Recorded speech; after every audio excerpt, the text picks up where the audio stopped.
রাজশাহীর জনপ্রিয় কন্টেন্ট ক্রিয়েটরের মেয়ের বিয়ে। শান্ততুলির বড় মেয়ে আনিকার বিয়েতে লাখ টাকার শাড়ি এবং গহনা কিনলেন শান্ততুলি।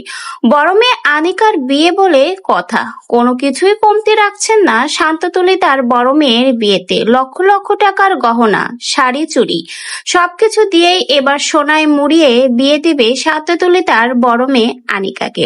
রিসেন্টলি সোশ্যাল মিডিয়াতে দেখা গেছে রাজশাহীর জনপ্রিয় কন্টেন্ট ক্রিয়েটর শান্ততুলির বড় মেয়ে আনিকার বিয়ের ধুম লেগে গেছে সোশ্যাল মিডিয়াতে। জানা যায় তারা তাদের সাধ্য মতো শাড়ি, গহনা কেনাকাটা শুরু করেছে এবং বিয়ের কার্ড পর্যন্ত বিতরণ শুরু।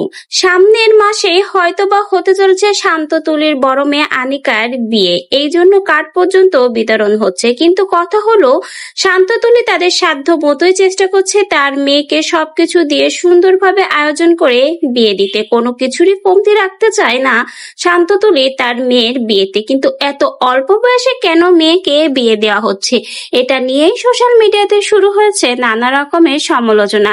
কেউ কেউ তো বলেছে কন্টেন্ট ক্রিয়েটরদের মেয়েদের বিয়ে মানেই লাখ লাখ টাকা খরচ, ভিউ এবং টাকার খেলা। আবার অনেকেই বলেছে এত অল্প বয়সে কেন শান্ততুলি তার মেয়েকে বিয়ে দিয়েছে, হয়তোবা এর পেছনে কোনো ঘাবলা আছে। কেউ কেউ তো আবার এটাও বলছে শান্ততুলির মেয়ে নাকি 1 বছর আগেই নিজের পছন্দের বয়ফ্রেন্ডের সাথে বিয়ে করে ফেলেছে। অলরেডি সামাজিক যোগাযোগ মাধ্যমে তাদের অনেক ভিডিও এবং পিকচার প্রকাশিত হয়েছে। এখন আবার ধুমধাম করে পারিবারিকভাবে তাদের বিয়ের অনুষ্ঠান করা হচ্ছে। তাই তো এবার শান্ততুলি তাদের নিজেদের সাধ্য মতোই সবকিছু কিনে মেয়েকে শ্বশুর বাড়ি তুলে দেবে। তাই তো এবার ধুমধাম আয়োজন চলছে।